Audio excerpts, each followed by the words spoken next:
오늘 보실 성경 말씀 고린도전서 4장 14절부터 21절입니다. 고린도전서 4장 14절부터 21절 말씀입니다. 내가 너희를 부끄럽게 하려고 이것을 쓰는 것이 아니라 오직 너희를 내 사랑하는 자녀같이 권하려 하는 것이라. 그리스도 안에서 일만 스승이 있으되 아버지는 많지 아니하니 그리스도 안에서 내가 복음으로써 너희를 낳았음이라. 그러므로 내가 너희에게 권하노니 너희는 나를 본받는 자가 되라. 이로 말미암아 내가 주 안에서 내 사랑하고 신실한 아들 디모데를 너희에게 보내었으니 그가 너희로 하여금 그리스도 예수 안에서 나의 행사 곧 내가 각처 각 교회에서 가르치는 것을 생각나게 하리라. 어떤 이들은 내가 너희에게 나아가지 아니할 것 같이 스스로 교만하여졌으나 주께서 허락하시면 내가 너희에게 속히 나아가서 교만한 자들의 말이 아니라 오직 그 능력을 알아보겠으니 하나님의 나라는 말에 있지 아니하고 오직 능력이 있음이라. 너희가 무엇을 원하느냐? 내가 매를 가지고 너희에게 나아가랴. 사랑과 온유한 마음으로 나아가랴. 아멘. 오늘은 말이 아닌 삶으로 믿음의 본을 보이라 라는 제목으로 은혜 나누도록 하겠습니다. 지금 오늘 사장으로서 고린도 교회 안에 분열과 또 파당 이런 모든 부분들에 있어서 어떻게 보면 책망과 또 권면의 이런 말씀을 마치게 되어지는데, 고린도 교회 성도들은 우리가 어제 아침에도 살펴본 것처럼 스스로 지혜 있다라고 또 부유한 척 또 왕노릇하려고 하였습니다. 바울은 그들에게 뭐라고 했습니까? 진짜 사도인 우리는 이 땅에서 죽기로 작정된 자같이 끄트머리에 두신 인생처럼 우리는 세상에 찌꺼기와 같이 그렇게 취급받았어도 예수님 때문에 우리는 행복했었다라고 고백을 했습니다. 이제 그런 그 권면의 그 고백, 또 그런 어떻게 보면 강한 또 책망과 같은 그것을 스승이 아닌 자녀를 향한 아버지의 마음으로서 또 고린도 교회 성도들에게 권면하는 내용이 오늘 이어집니다. 다시금 14절 15절에 보시면 내가 너희를 부끄럽게 하려고 이것을 쓰는 것이 아니다. 내 사랑하는 자녀같이 권하려 하는 것이다 라고 먼저 14절에 밝히고 있죠.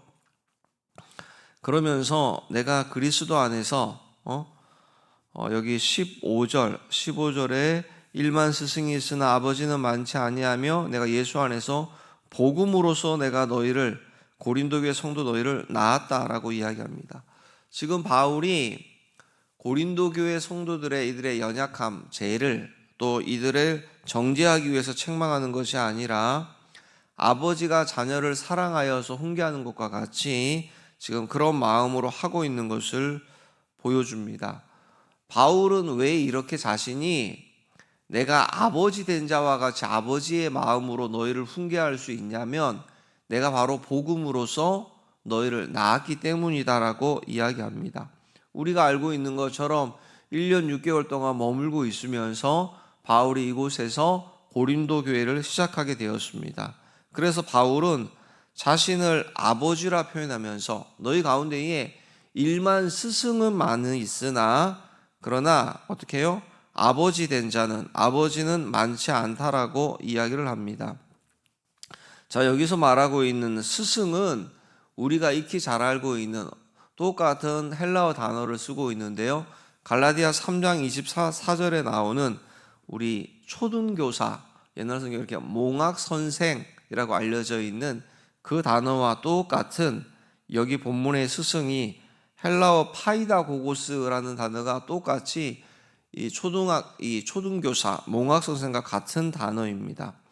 그러니까 몽학 선생, 초등교사나 여기 나오는 스승은 뭐냐면 교육기관의 전문적인 우리가 알고 있는 교사, 그런 선생님을 의미하는 것이 아니라 일부 귀족 집안에서 이 아이들, 자녀들의 우리로 말하면 등하교를 도우면서 예절을 가르치던 그런 가정교사를 말하는 것입니다.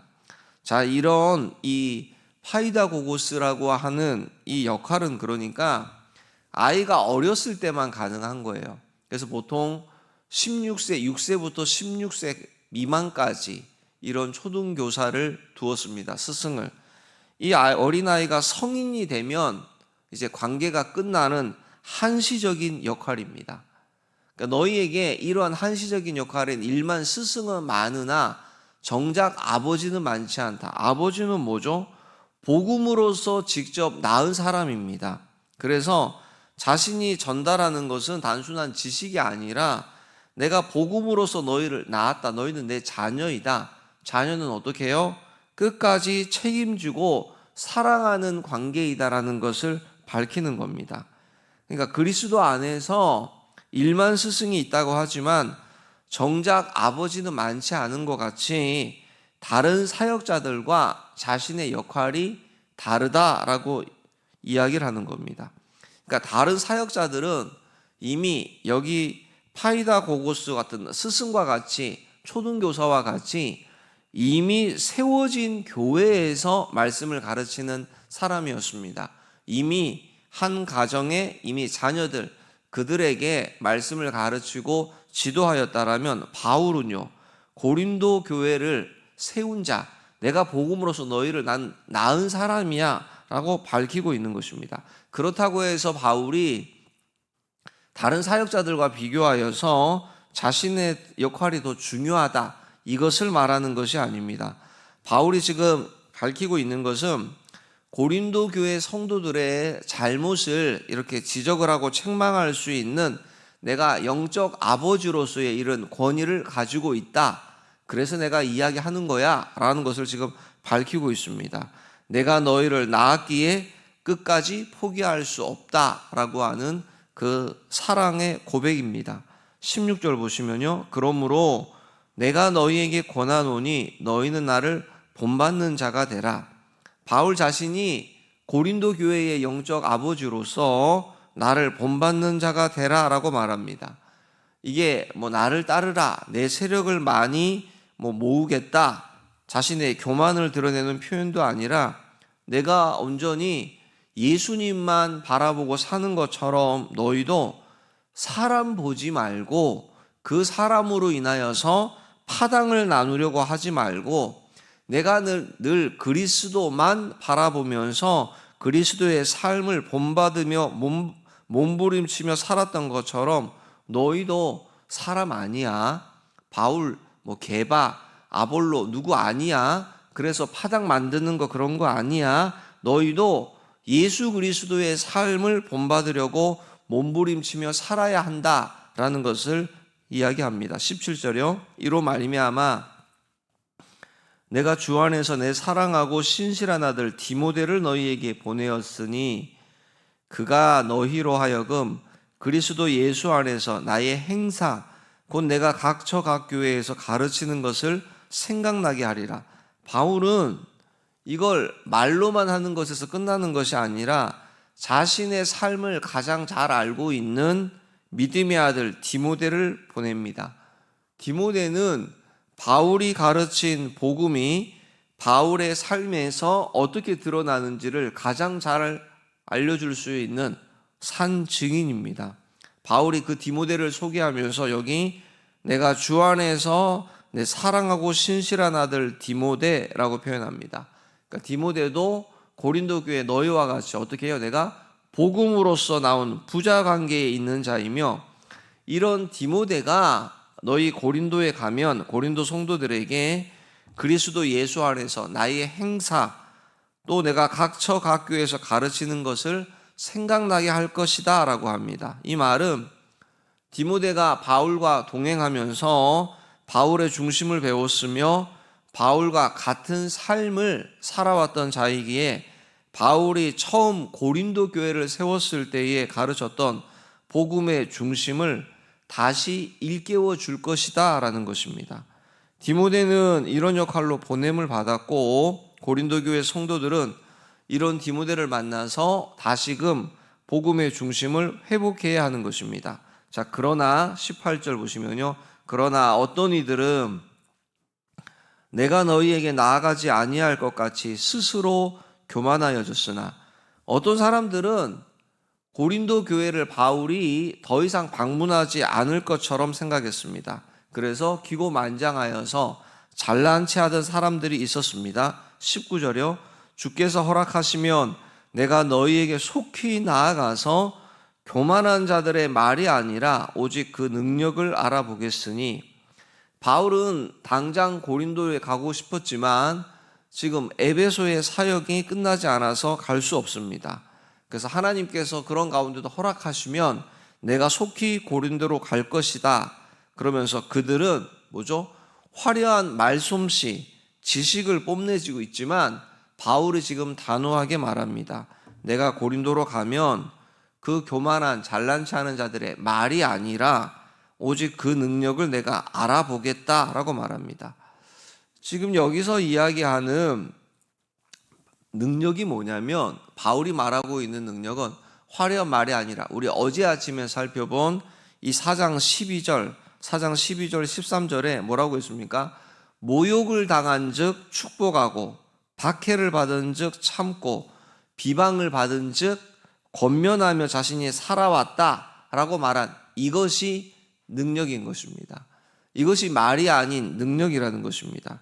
그들은, 고린도 교회의 사람들은 말과 지혜의 아름다움에 집착해 있었습니다. 특별히 말하는 것에.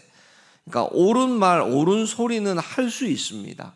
말은 화려하지만 삶이 따르지 않는 그냥 종교적 허세일 뿐이라는 겁니다. 여기서 말하는 능력은요, 앞에서 이야기한 것처럼 모욕을 당했는데 어떻게 축복할 수 있습니까? 박해를 받아도 참아내면서 원수까지도 사랑할 수 있는 삶의 실천력을 말합니다. 그냥 옳은 말 하는 것으로 끝나지 않고 실천하며 살아내는 것을 능력이다. 그래서 오늘 하나님의 나라는 뭐라고 합니까? 20절에 말에 있지 않고 이러한 능력이 있는 것이다 라고 다시 한번 강조합니다. 오직 능력에 있다. 여기서 바울이 말하고 있는 하나님의 나라는, 우리 한 번씩 들어보신 바실레이아라고 하는 하나님의 나라는 예수 그리스도의 통치와 관련이 있는 개념입니다. 하나님의 나라는 당연히 왕의 통치가 있는 것이죠. 그러니까 너희가 하나님의 다스림을 받고 있다면 너의 입에서 나오는 그 지식이, 그것이 말이 아니라 내 삶에서 드러나는 그런 화목과 사랑으로 그 증거가 드러나야 된다는 것입니다. 그러니까 하나님의 나라는 말에 있지 않고 능력에 있다라고 이야기하면서 하나님의 나라, 하나님의 통치에 순종하는 모습으로 이렇게 완성되어져 가는 그 나라는, 종국에는 예수 그리스도께서 재림주로 다시 오실 때에 온전히 회복되고 완성되어질 것이지만, 지금 바울은 여기서 그런 종말론적인 의미를 말하는 것이 아니라 성도들의 삶 속에 현재 지금 이루어지고 있는 하나님의 통치를 이야기하고 있는 겁니다. 그러니까 고린도 교회 성도들의 지금의 현재의 모습이 하나님의 통치를 받고 있기 때문에 나타나고 있는 것이 뭐냐? 말이냐? 정말 능력이냐? 무엇이냐라고 묻는 것입니다. 하나님의 통치를 받고 있다면 분열과 분쟁이 아니라 하나됨이 더욱더 견고하여지고 또 화목을 이루어내는 것이 마땅한데, 너희들의 모습은 그러하냐라는 물음을 던지는 것입니다. 그래서 바울이 21절 마지막 가운데 보시면 뭐라고 하죠? 너희가 무엇을 원하느냐? 내가 매를 가지고 가랴? 아니면 사랑과 온유한 마음으로 나아가랴? 내가 여러분에게 갈 때 여러분들의 잘못을 고치지 않아서 매를 든 내가 엄한 아버지로 가야겠습니까? 아니면 변화된 여러분을 안아줄 온유한 아버지로 가야겠습니까? 그러나 너희들이 이 고린도전서 서신을 보고, 이 편지를 보고 또 디모데를 통해서 이 훈계를 달게 받고 고친다면 내가 아니라 아버지의 그 사랑의 온유한 마음을 가지고 기쁘게 나아가겠다라는 그런 의미입니다. 결국에 선택은 성도들의 몫입니다. 하나님의 나라, 늘 언제나 말씀이 왕노릇하고 하나님의 다스리심과 통치하심이 있는 그 하나님의 나라는 유창한 말솜씨로 세워지는 것이 아니라 오늘 내 삶 속에서 말씀에 순종하는 그 작은 실천을 통해서 세워지기 때문이라는 것입니다. 말씀을 맺습니다. 우리는 교회 안에서 지식만 전달하고 있는 그 일만 스승의 한 사람입니까? 아니면 사랑으로 품는 부모와 같은 자들로 우리는 섬기고 있습니까? 오늘 저와 여러분, 우리의 신앙은 화려한 말에 머물러 있습니까? 아니면 삶을 변화시키는 그런 능력으로 나타나고 있습니까? 오늘 우리의 가정과 우리의 교회 공동체에 정말 하나님 나라의 그 하나님의 다스림, 정말 통치하심이 임하고 있습니까? 그렇다면 오늘 하루 우리가 화려한 어떠한 말보다는 묵묵히 그 주의 다스림과 그 통치하심에 주의 말씀 앞에 묵묵히 순종의 능력을 경험하는 귀한 한 날이 될 수 있기를 주의 이름으로 축복합니다. 기도하겠습니다. 하나님 감사합니다.